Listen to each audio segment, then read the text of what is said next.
Welcome to Visual Fractions. Today, we're diving into how to convert the decimal 0.68 into a fraction. Let's start with our decimal, 0.68. Notice there are two digits to the right of the decimal. This places it in the hundredths position.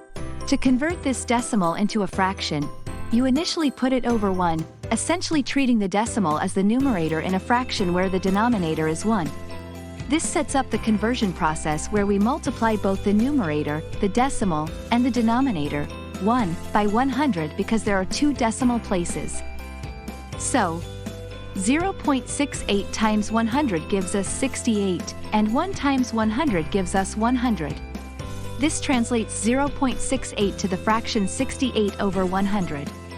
Next, we simplify. Both the numerator and the denominator in 68 100ths are divisible by 4, the greatest common divisor. Divide 68 by 4 to get 17 and divide 100 by 4 to get 25. So, 68 100ths simplifies neatly to 17 25ths. And there you have it. The decimal 0.68 when converted to a fraction equals 17 25ths. This fraction is in its simplest form and cannot be further simplified.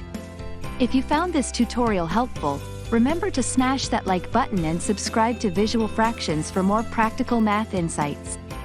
Thanks for watching.